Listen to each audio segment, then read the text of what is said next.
Faut-il restituer les œuvres d'art ramenées en Belgique au temps du Congo belge? À quelques jours de la réouverture du tout nouveau Africa Museum, la question est posée. Le musée promet une vision décolonisée de l'Afrique centrale, mais pour la diaspora congolaise, il faut aller beaucoup plus loin et amorcer la restitution des biens mal acquis.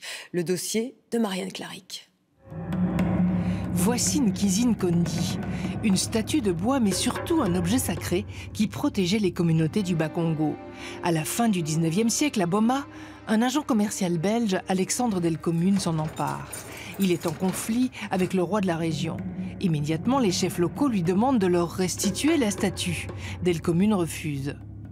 Un siècle plus tard, un descendant du roi de Boma n'a pas oublié. Voici mon grand-père au milieu. C'est lui qui dirigeait le royaume. On doit récupérer ce fétiche. Parce que, comme vous le dites, il nous appartient.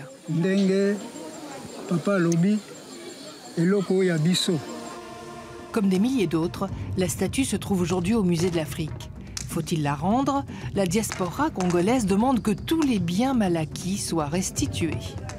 Nous, ici, on parle précisément des pièces qui ont été mal acquises dans le cadre de massacres coloniaux, par exemple, ou de conversions forcées par exemple, des catholiques, des prêtres catholiques, qui ont dit qu'ils allaient brûler les œuvres et les pièces, et finalement, ils les ont ramenées en Belgique. Tout ce qui se trouve au musée de l'Afrique n'a pas été volé, loin de là. Mais comment faire la part des choses? Le débat est entré dans la sphère politique. Nous demandons de constituer un groupe d'experts, de faire un inventaire de ce qu'on veut dire par les biens mal acquis, qui résultent d'exactions, de pillages, etc. Pas juste ceux qui ont été achetés, abandonnés, etc. Tout ce qu'on dit à chaque fois. Et 3, de voir de quel type de restitution on peut parler.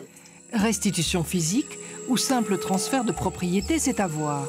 Mais le principe de la restitution semble désormais acquis. Ce qu'on devrait faire maintenant, c'est faire une commission avec nos amis congolais, burundais, rwandais et les Belges, et peut-être même la présence d'experts internationaux, pour voir comment on peut négocier aimablement, de manière bienveillante, un transfert, une restitution de certaines œuvres ou de certains objets. Ce n'est pas normal que 80% de l'art africain se trouve en Europe. Donc pour la restitution, en principe, moi je suis pour. C'est une question morale, pas légale. Et donc je trouve que normal que les pays africains aient un accès beaucoup plus facile à nos collections. Mais aussi, nous, on doit faire un peu de recherche supplémentaire sur l'origine de nos collections. Comment est-ce qu'ils ont été acquis? Est-ce qu'ils sont ici légalement? Les collections des musées fédéraux sont la propriété de l'État belge. Il faudra donc changer la loi. Reste que la question de la décolonisation du musée de l'Afrique, construit par Léopold II, reste sensible. Est-ce un signe? Le roi Philippe n'assistera pas à l'inauguration du musée rénové.